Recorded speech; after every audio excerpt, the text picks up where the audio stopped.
Podemos iniciar? Ok. Podemos. Bom dia. Ok. Bom dia a todos e a todas que nos acompanham hoje, onde teremos um dia com o Comitê de Tributação da ABAD, né? Aproveitando, me apresento a vocês, né? Alexandre de Marques, sou vice-presidente da ABAD e hoje com uma responsabilidade grande de substituir aqui o presidente na direção dos trabalhos, doutor Fernando Pieri, nos trabalhos da ABAD, nesse nosso comitê de tributação, que temos à frente a doutora Elisângela, né, que é a nossa colega da ABAD, né, sócia da HLL Advogados, e diretora de eventos da ABAD. E o doutor Maurício Tim, também professor da UCB, né, e diretor científico da ABAD, que também nos dá uma honra e que saúdo e congratulo com eles nessa participação aqui com a gente. E vamos receber a doutora Cláudia Helena Navarro, chefe da Divisão de Nomenclatura e Classificação de Mercadorias da Receita Federal do Brasil, que vai discorrer para nós, apresentar pontos relativos à nova legislação de consulta fiscal e alteração da TIP. É um tema de fundamental importância para todos aqueles players de comércio exterior do Brasil, sejam na área aduaneira, na área tributária, na área de intercâmbio comercial e na área de logística e movimentação de mercadorias. É um tema repleto de juridicidade e repleto de tecnologia, de aplicação de gestão nas operações internacionais, né? A merceologia e a tarifação, ela está presente em todo o processo de negociação internacional e ela dita a questão da política tributária aplicada ao mundo, principalmente nesse processo de globalização, que a gente necessita de fazer um controle aduaneiro de mercadorias e aplicar também a política tributária no sentido de uma abertura e desenvolvimento da economia a nível da construção, da precificação e do poder de negociação a nível internacional, para não falar da economia como um todo nesse processo. Então, é um tema de muita relevância e vai ser de muito aproveitamento a todos aqueles que participam com a gente aqui nesse comitê de tributação da ABAD. Eu não vou delongar a minha fala, porque a gente tem um projeto curto de desenvolvimento dessas atividades. Então, eu aqui congratulo e também saúdo a doutora Cláudia Helena Navarro, que é um prazer recebê-la aqui no nosso comitê, e já de imediato passo a palavra para que ela discorra sobre o tema colocado.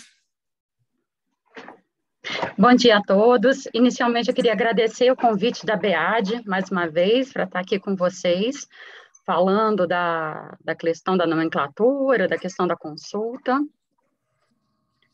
E é um grande prazer estar aqui novamente. Bom, hoje a gente vai falar principalmente sobre a questão da nomenclatura comum do Mercosul 2022, que produziu efeitos a partir de 1º de abril. E a gente vai falar das alterações da TEC, da TIP, e um pouquinho sobre a nova legislação de consulta fiscal, que entrou em vigor com a 9N no final do ano passado.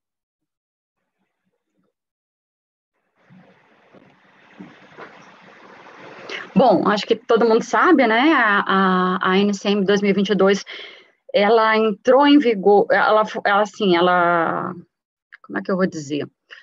ela deveria ter produzido efeitos a partir de 1º de abril. Como não deu tempo de adequar o Siscomex e tudo, ela começou a produzir efeitos a partir de 1º de abril, e não a partir de 1º de janeiro. No resto, acho que vocês devem ter acompanhado, na maioria dos países, o Sistema Harmonizado 2022 entrou em vigor em 1º de janeiro de 2022, e mais no Mercosul, aqui em 1º de abril, aqui no Brasil principalmente.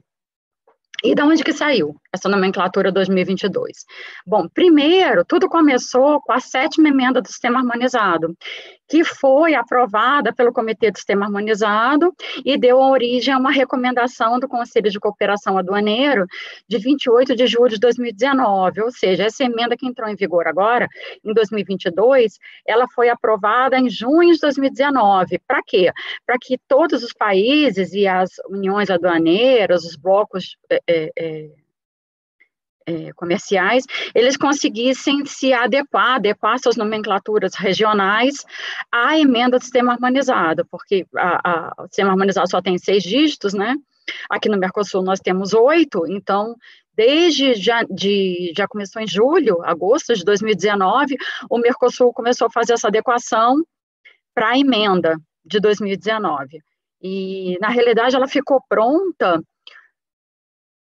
em maio do ano passado, mais ou menos, e por questões políticas houve um atraso na assinatura da nova nomenclatura comum do Mercosul. Foi assinado só em setembro, e aí não deu tempo de adequar os sistemas, e isso começou a produzir efeitos em 1º de abril. Bom, feita a emenda do Sistema Harmonizado, que ele é aprovado em inglês e francês, que são as línguas oficiais do Sistema Harmonizado, né? Aí, o que acontece? Existe um grupo de nomenclatura dentro da CPLP que produz a chamada VUSH, que é a versão única do Sistema Harmonizado em língua portuguesa. É uma versão oficial produzida por esse grupo do Sistema Harmonizado na CPLP, que traduz o Sistema Harmonizado para uma versão oficial em idioma português. Essa VUSH, ela deu origem à Instrução Normativa 2054 de 2021. Então, se vocês perguntarem, de onde que saiu essa versão? Bom, saiu desse grupo de nomenclatura do Sistema Harmonizado da CPLP, ou seja, não é uma tradução livre do Brasil, é uma tradução que sai de uma reunião, né, que todos os países da CPLP participam e redigem essa VUSH. E o Brasil internaliza por instrução normativa da Receita. Uma vez terminada a VUSH, o Brasil leva a VUSH para o Mercosul, para o grupo do Mercosul, para o CT1 do Mercosul, que é quem trabalha as alterações da nomenclatura no Mercosul. Então, a gente leva a VUSH e aí a gente começa a trabalhar, Uruguai, Argentina e Paraguai trabalham as alterações no idioma espanhol e o Brasil em idioma português, mas é tudo paralelo, são colocadas 2 telas para que seja alinhado, né, que a versão em espanhol seja alinhada com a versão em português, para não causar problemas, como tem um comércio muito grande intrazona, para que não haja problema de desalinhamento no 7º e 8º dígito e cause algum problema de diferença de classificação em função da diferença porventura existente da nomenclatura. Então, o CT1 redige essa nomenclatura comum do Mercosul, e a versão 2022, ela foi aprovada pela resolução GMC do Mercosul, essa GMC é o Grupo Mercado Comum do Mercosul, número 16 de 2021. Essa resolução, como eu falei para vocês, ela foi assinada somente final de setembro de 2021. Nós estávamos, assim, muito apreensivos, porque como a alteração da nomenclatura foi muito extensa, nós tivemos, se não me engano, acho que 537, alguma coisa assim, códigos novos, e poucos códigos excluídos. A gente teria que adequar o Syscomex e também adequar a TIP, né? Temos que produzir a TIP, e a TIP tem a questão da noventena, que ela teria que ser publicada 3 meses antes, por questão da noventena, porque, querendo ou não, por mais que a gente tentasse preservar as alíquotas, alguns códigos foram aglutinados, então, um ou outro produto sofreu uma alteração de alíquota. Na sua maioria, para menor, foi que a gente tentou, né, de não prejudicar ninguém. Mas sempre tem um caso ou outro que escapa desse controle. E, além disso, informar as alíquotas do PIS/COFINS, a questão toda que tem que ser informada no Siscomex, tem que ser informado para os estados também, para os sistemas dos estados se adequarem. Então, em função desse atraso de assinatura da resolução GMC 16 de 2021, que deveria ter sido assinada em julho, para que a gente tivesse 6 meses para adequar todos os sistemas e os próprios contribuintes também, que utilizam, né, a nomenclatura, optou-se por que a NCM produzisse efeitos a partir de 1º de abril. Aí, uma vez aprovada no Mercosul, o que aconteceu? Essa resolução GMC, ela tem que ser internalizada nos países, certo? E o mecanismo que a gente usa para internalizar no Brasil, o mecanismo utilizado, é uma resolução GSEX, ou seja, a resolução GMC 16 de 2021 foi submetida à apreciação do grupo do GSEX, uma reunião do GSEX, foi aprovado oficialmente, dando origem à resolução GSEX número 272 de 2021. Essa resolução produziu efeitos somente a partir de 1º de abril, e eu não sei se vocês notaram, a resolução GSEX, ela trouxe uma inovação que foi a consolidação da maioria dos normativos relacionados a alterações tarifárias. Então, o anexo 1 é a TEC 2022, que corresponde à resolução GMC 16, na sua publicação, né?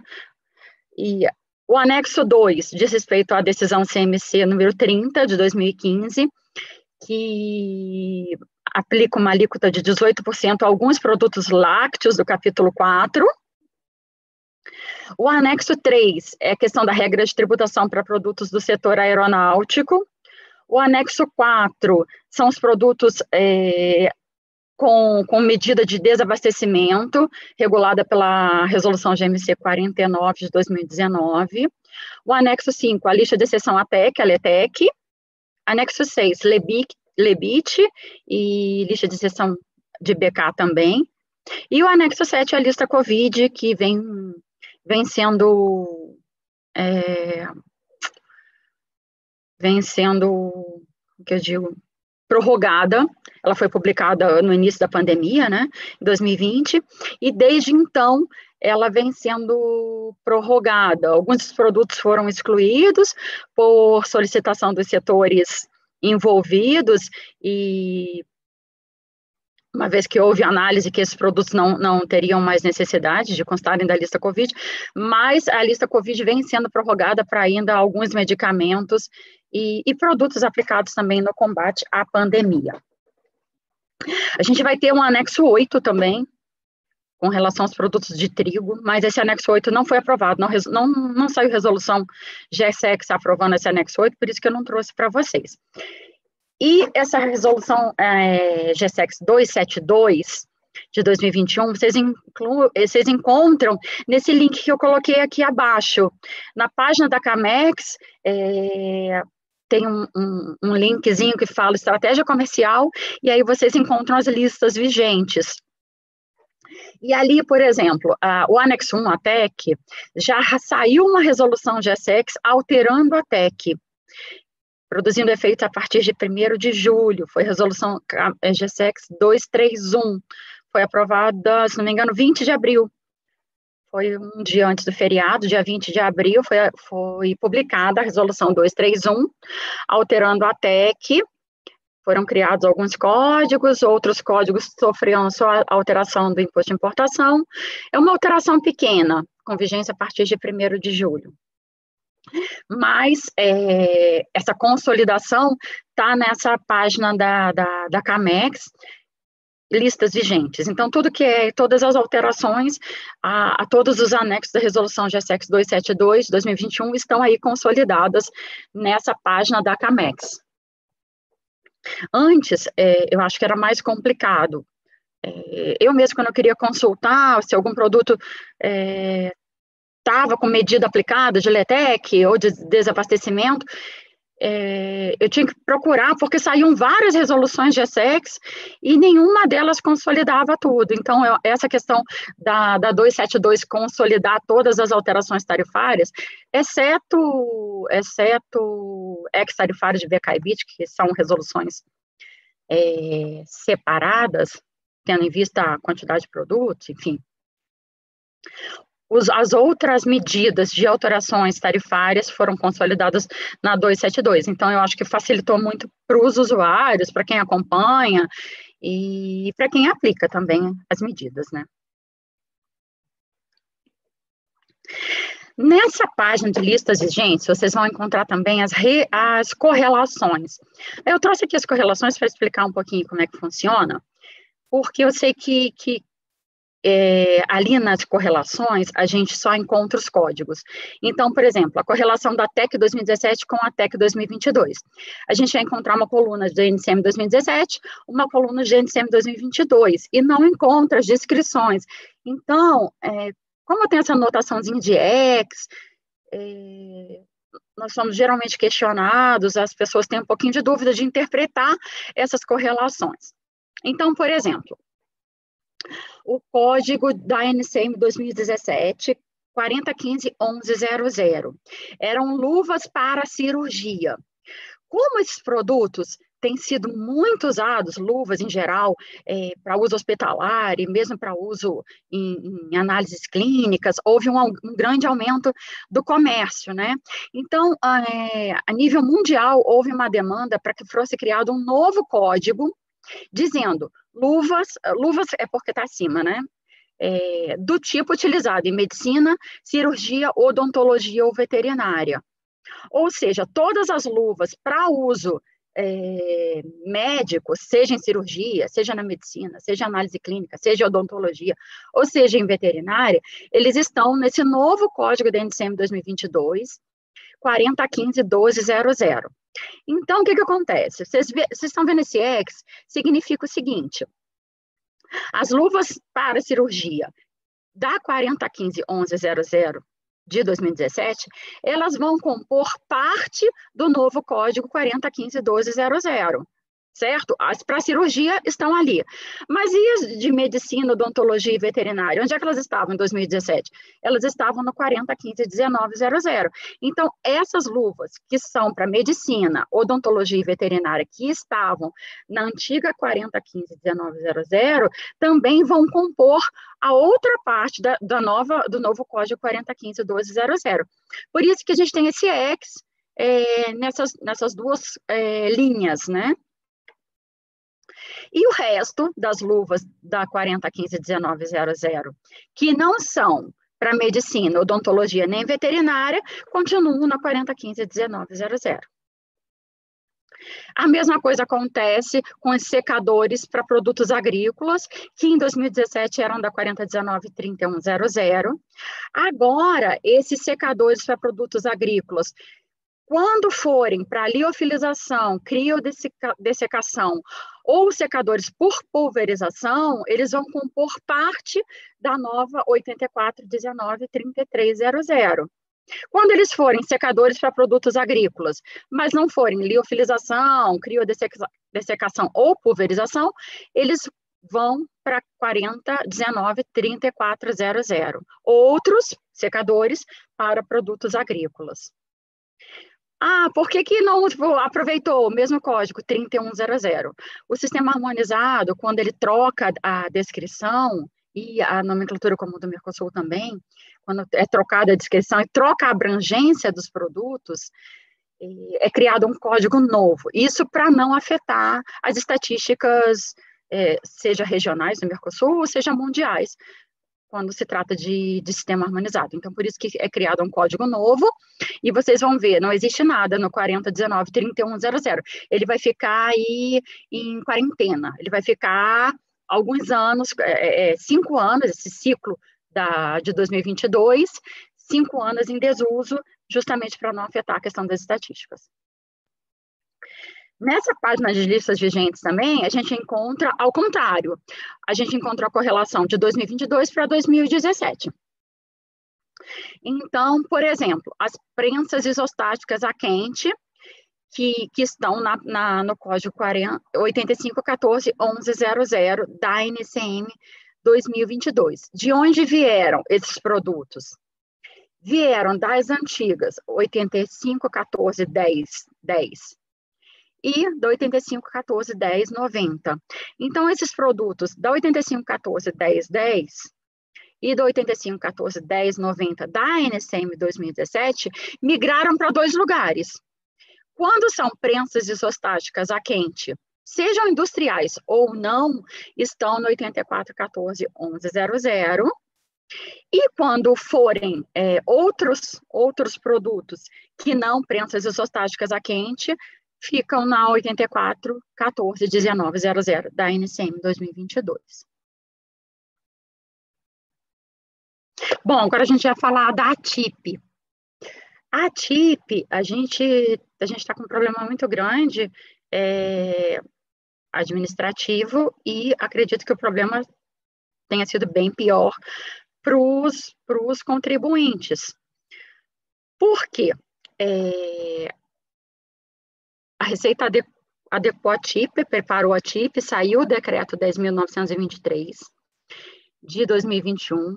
Quando ele foi publicado, com produção de efeitos a partir de 1º de abril de 2022, ou seja, a produção de efeitos ia ser junto com a TEC, ia entrar em vigor TEC e TIP ao mesmo tempo, então a gente não teria problema, porque os códigos são correlacionar, né? O código novo que eu tenho da TEC, eu ia ter código novo da TIP, e não ia ter esse problema. Mas, em fevereiro, o decreto 979 de 2022 reduziu a TIP em 25%.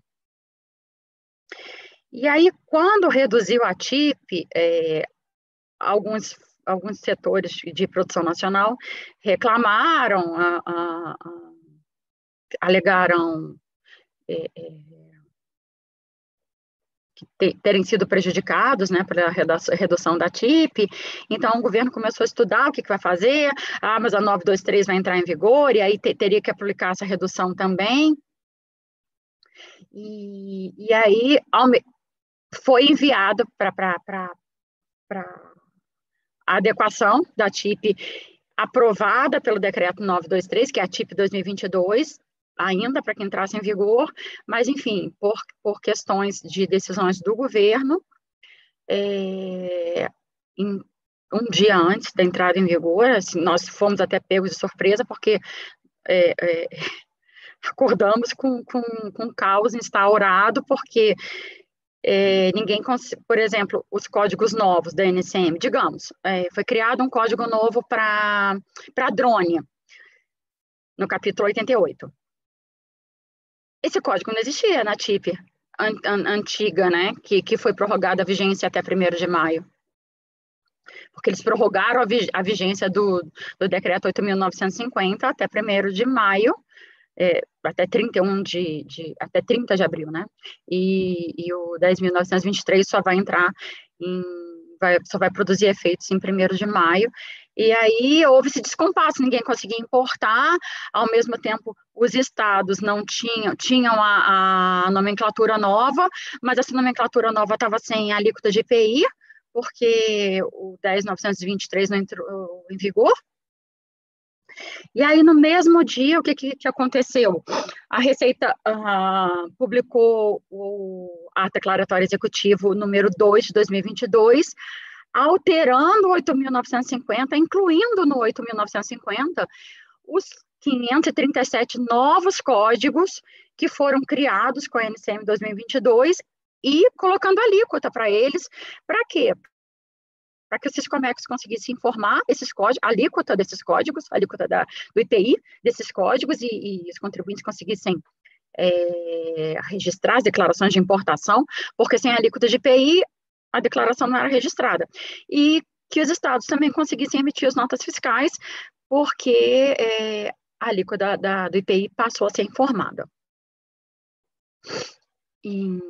Bom, e agora foi publicado também o 11.047, 2022, que trata do quê? Da redução de 25% da TIP 2022, aprovada pelo decreto 10.923. Então, esse 11.047, 2022, ele simplesmente alterou as alíquotas da TIP já aprovada pelo 10.923, 2021, que vai produzir efeitos a partir de 1º de maio. E, graças a Deus, abril está acabando, então, em 1º de maio, a gente vai ter esse problema resolvido, porque a TIP 2022 vai passar a produzir efeitos. E aí, tem sido complicado acompanhar, até a gente mesmo fica meio perdido, mas na página da Receita, legislação por assunto, aí vocês podem achar que TIP, tabela de incidência do imposto sobre produtos industrializados, e ali tem uma consolidação de todos os atos publicados esse ano, que foi uma correria, né? Tá saindo ato em cima de ato.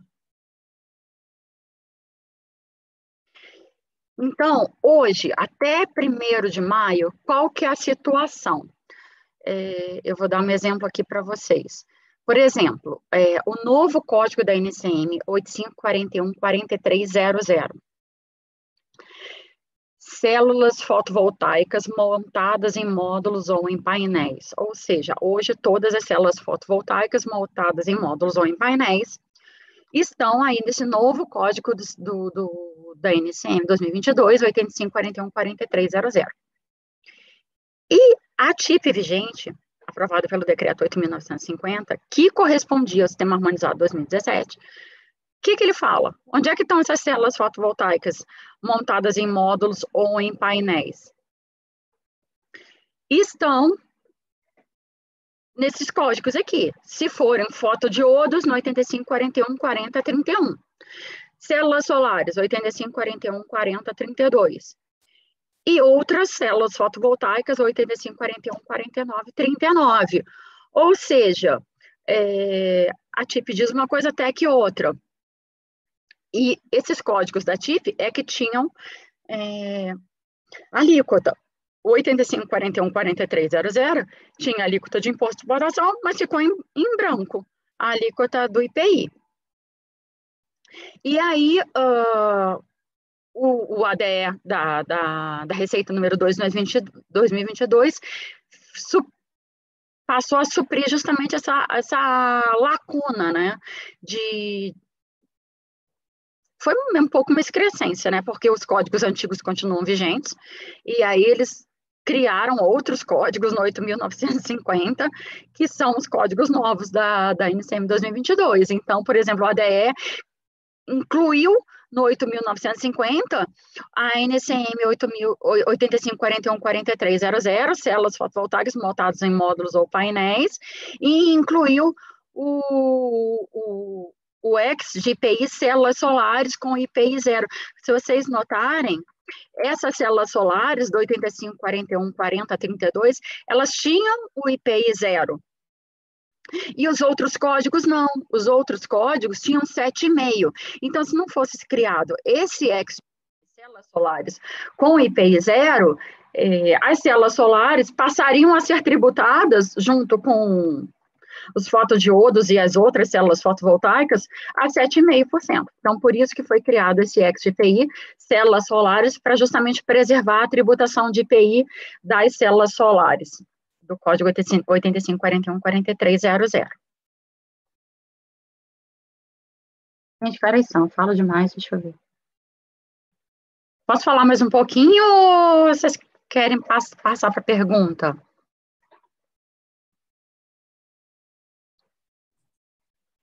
Cláudia, pode seguir, pode ir na consulta, está ótimo, ainda tem um tempinho. Rapidinho das consultas. Bom, A consulta sobre classificação, a nova consulta sobre classificação, ela foi aprovada pela Instrução Normativa 2057 de 2021, produção de efeitos a partir de 1º de abril de 2022. A gente já tinha os processos digitais, mas agora a gente criou novos serviços e eu acredito que isso tenha facilitado para que os consulentes, os contribuintes interessados, ingressem com as consultas sobre classificação. Só um adendo aqui, as consultas à legislação tributária e aduaneira passaram a ser também por meio de processos digitais, por meio do portal ECAC. Então, isso facilitou muito, porque as consultas à legislação antigamente não eram por processos digitais e não eram protocoladas por meio do portal ECAC. O nosso já era, mas a gente reestruturou, criou serviços novos e quando o consulente quer ingressar com um novo documento, ele consegue descrever exatamente a que documento se refere, então ficou mais fácil para ele anexar documento, entrar com a consulta, então, enfim. Então, a consulta sobre classificação, o ingresso é por meio do portal ECA, que são processos totalmente digitais. O contribuinte ingressa e ele entra numa área que diz solicitar serviço via processo digital. A área de concentração do serviço é a tributação, já que os processos de consulta são analisados pela Coordenação Geral de Tributação, da Subsecretaria de Tributação da Receita, e foram criados 3 serviços. A consulta pessoa física, a consulta exceto operador OEA e consulta para operadores OEA. Esse operador OEA e exceto operador OEA a gente já tinha e a gente criou um novo serviço para pessoas físicas.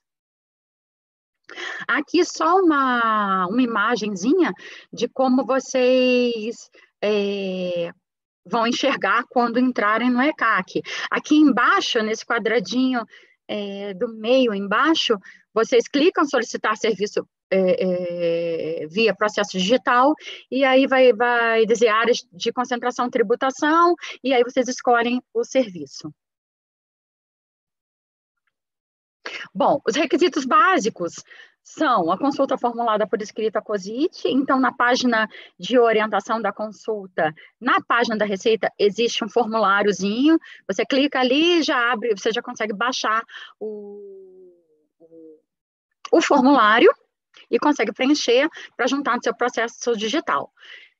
O contribuinte tem que ter feito a prévia adesão ao domicílio tributário eletrônico, que é o DTE, tem aquelas declarações obrigatórias de que não está sob fiscalização, não possui decisão já julgada sobre a mercadoria, que já constava da IN anterior. A identificação do consulente é feita automática, porque como ele entra via ECAC e com assinatura digital, ele é automaticamente identificado. E tem que ser informada também a classificação adotada e pretendida, aplicação e vinculação, tudo isso é informado no formulário. Tem que ser feita a caracterização da mercadoria, então, dependendo da mercadoria, tem várias caracterizações diferentes, por exemplo, um produto químico, fórmula química, composição, esse tipo de coisa. É uma máquina, quais são as partes da máquina, qual a utilização, qual a finalidade, para que se presta, e a consulta sempre tem que ser feita a respeito de uma só mercadoria. Bom, o trâmite do processo é feito um preparo, e sempre com prioridade para as empresas OEA. Então, as empresas que têm o certificado OEA, eles, pela Instrução Normativa das empresas OEA, de certificação do OEA, eles têm a consulta analisada em 40 dias. Então, essa é uma vantagem para as empresas que têm certificação OEA. A gente já fez um preparo na própria...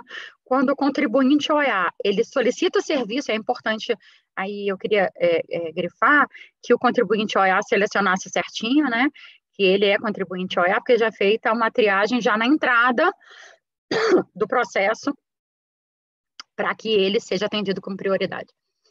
E, então, hoje em dia, é tudo centralizado na Coordenação Geral de Tributação, na COSIT, desde o preparo.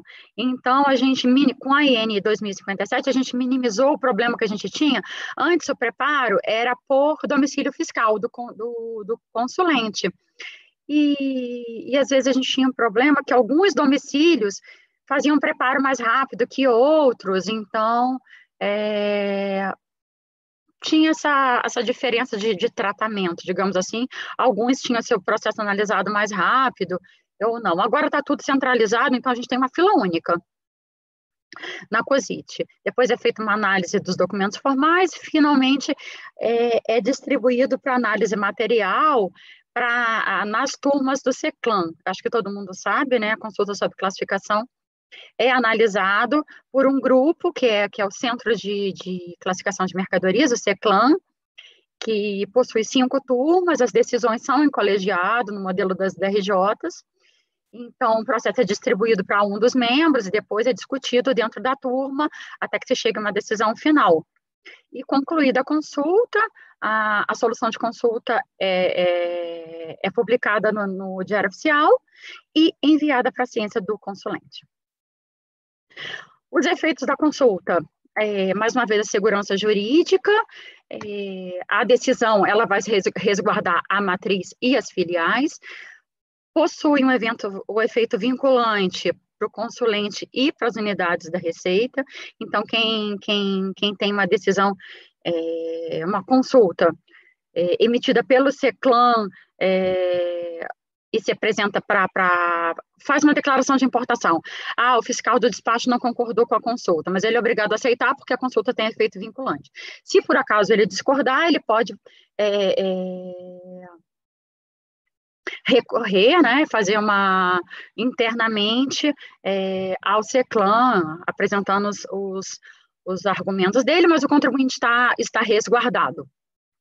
E, finalmente, caso o contribuinte tenha ciência de uma outra solução de consulta divergente da dele, ele pode ingressar sempre com recurso especial de divergência dirigido à Coordenação Geral de Tributação também, analisado no CECLAM. Era isso que eu queria apresentar. Obrigada pela paciência e aí estou disposta, estou aqui à disposição para perguntas. Muito bom, uma apresentação bem objetiva dos pontos que a gente pode trabalhar a nível da classificação fiscal e a interpretação efetiva das alterações, e que vai agregar muito para nós, e também com a apresentação aí, dos questionamentos de todos que estão aqui nos assistindo. Eu passo a palavra, então, para a doutora Elisângela e o doutor Maurício, para que comandem e concluam aí as questões diretamente ligadas aos questionamentos e aos pontos do nosso público aqui. Obrigada, Alexandre. Bom dia a todos. Bom dia, Cláudia. Muito obrigada aí pela oportunidade de aprendizado. Foi excelente a sua exposição, aprendi muito. E tenho algumas dúvidas que a gente gostaria, assim, de trocar informações, né? Tendo em vista se é esse o nosso objetivo do Comitê Especializado de Tributação. Há uma pergunta do público, eu vou deixar para formular depois, tá? Só para a gente poder aproveitar aqui a nossa oportunidade.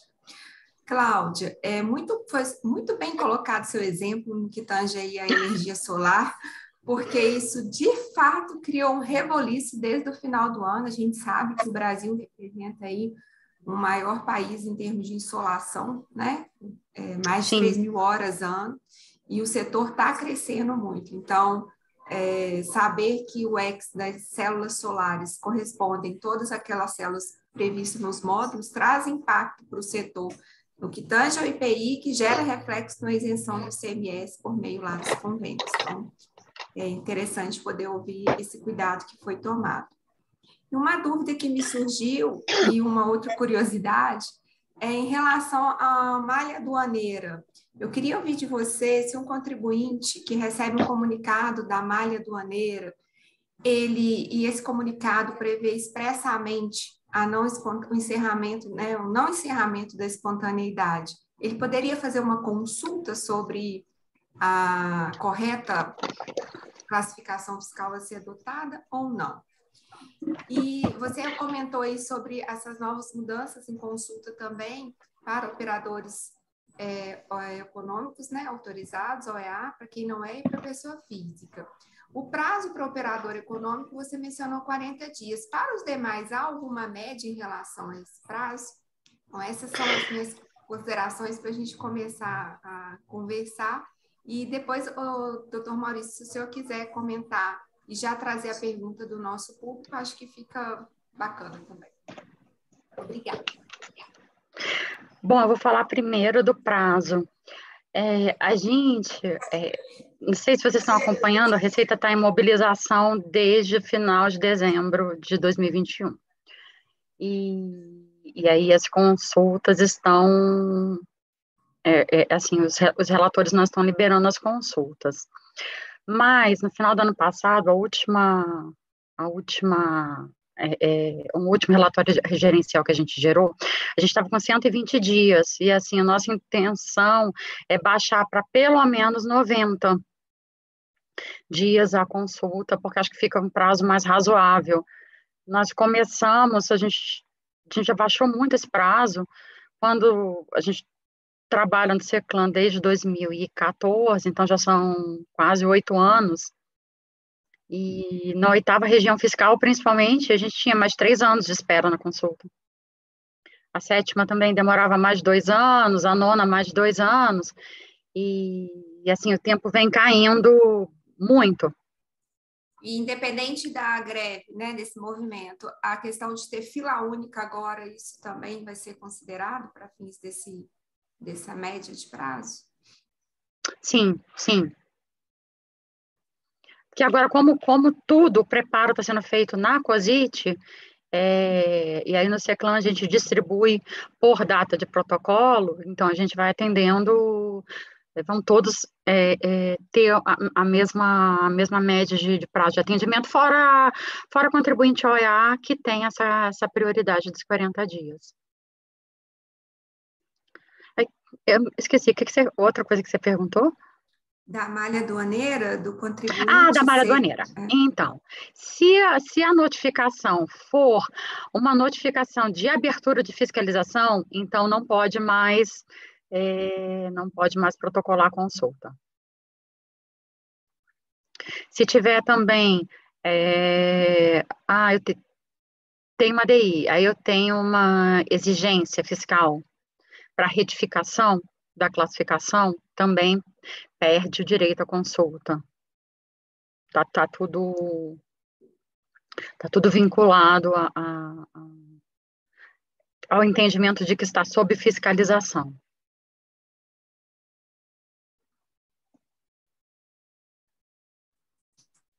Maurício? Doutora Cláudia, é um prazer estar com a senhora. Eu peço desculpas, a minha conexão aqui na Universidade Católica está péssima, então se cortar o áudio, vocês, por favor, me mandem uma mensagem. E é um prazer estar com a senhora pelo seguinte, as palavras do Rosaldo Trevisan são palavras verdadeiras, conversei com ele há pouco tempo e ele me disse, olha, a Cláudia Navarro é uma das pessoas mais competentes que trabalha com essa questão relativa à classificação. Então, é muito bom estar com a senhora. Nós tivemos uma pergunta da audiência, da Mebiane Feliciano, e é uma pergunta dos ex, né? A pergunta que ela faz é a seguinte: para os casos dos ex 03 e 05 do NCM 4016.99.90, que alterou para o ex 01 e 02 da NCM 4016.9100. Ela gostaria de saber se a data de vigência inicial foi o dia 1º de abril ou será o dia 1º de maio? É uma pergunta bem... ex-GPI.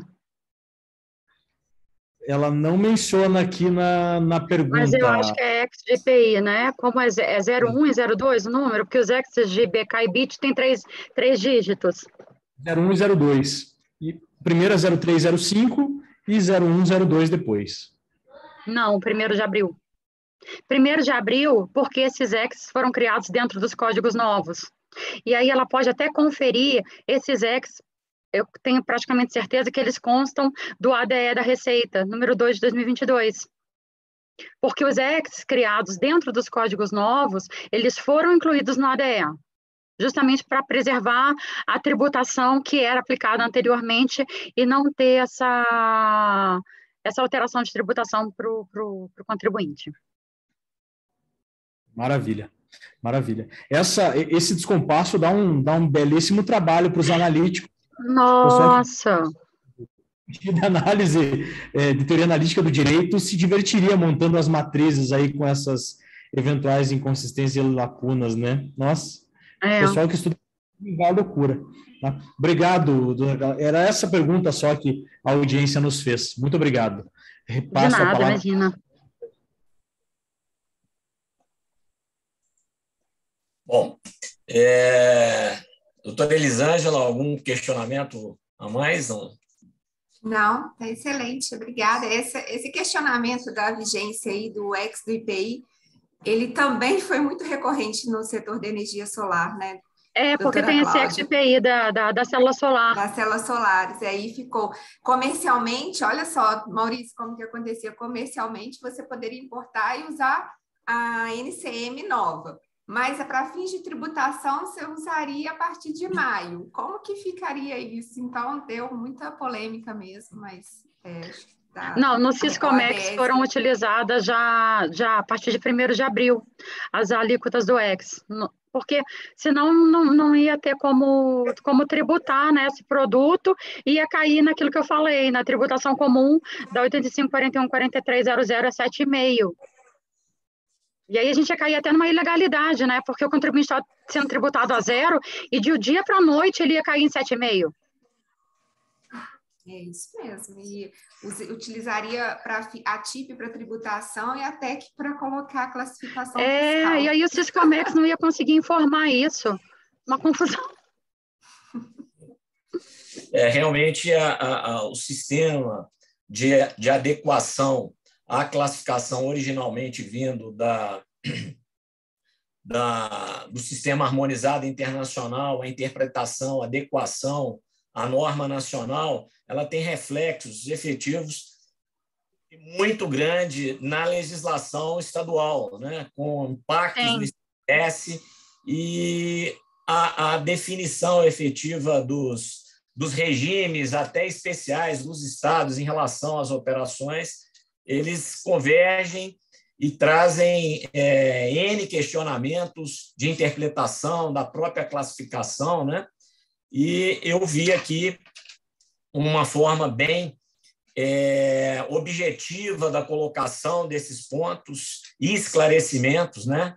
E vejo que o nosso público realmente foi privilegiado em ter os seus esclarecimentos, doutora Cláudia, que eu agradeço bastante em nome da ABAD, em nome do Comitê Nosso de Tributação, esperando poder contar com toda a sua sapiência e desenvolvimento nesse segmento com a gente para próximos eventos e próximos debates, né? Em nome da ABAD, eu fico muito satisfeito em receber tão grande competência planando para nós, ok? E a gente, nesse comitê, inclusive, nós batemos um recorde aqui de atender um horário estritamente colocado e que a gente busca, com todo empenho, obedecer, né? Então, aqui eu quero também agradecer a doutora Elisângela, ao doutor Maurício, e agradecer a todos aqueles que nos acompanharam no chat. Eu estou vendo só uma pergunta, desculpa te interromper, Alexandre, só uma pergunta aqui no chat, perguntaram se o CECLAN tem a prerrogativa de solicitar esclarecimentos ao consulado. Caso alguma dúvida para definir a classificação do produto, nós intimamos o consulente para que ele esclareça e para aquela consulta não cair em ineficácia por falta de informação. Então, o consulente é intimado eletronicamente, ele pode anexar a resposta via ECAC também, tudo via digital, ele recebe aquela notificação que os consulentes que têm DTE, eles recebem notificação até no celular, né, que foi juntada uma intimação ao processo dele, e aí ele tem prazo de 30 dias para responder.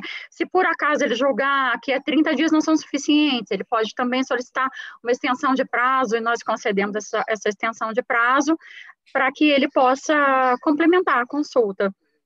Porque às vezes tem uns aspectos muito técnicos e quem consulta não se atenta que aquele detalhe é necessário para definir uma determinada classificação. E aí a gente sempre entra em contato, se o contribuinte, por acaso, tiver deixado telefone de alguma área técnica, nós contatamos também via telefone, de forma que seja mais rápido, para que ele possa complementar a consulta e ter a solução de consulta emitida. Este procedimento, ele é um procedimento novo via ECAC, né? A legislação tributária e aduaneira é novo, mas a consulta classificação já tinha uns anos que era digital.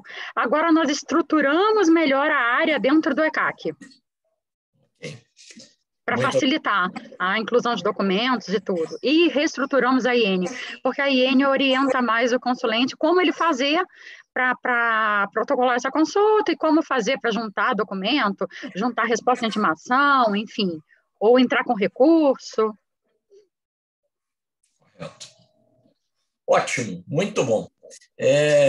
Eu vou aqui agradecer mais uma vez a todos que nos acompanharam e que puderam usufruir aí dessas informações e esclarecimentos de muita relevância, muita importância para o trade aí do comércio exterior, né, e das operações aduaneiras, né?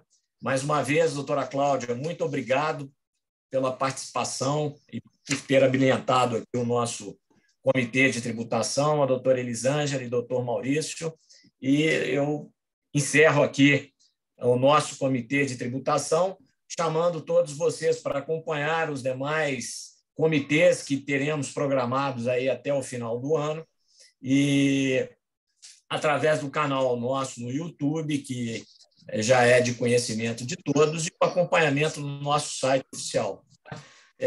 Mais uma vez, um grande abraço, muito obrigado pela companhia de vocês. Obrigada, gente, foi um prazer. Tchau, tchau, bom dia. Obrigada a todos. Abraço, até logo. Bom dia. Bom dia, até logo.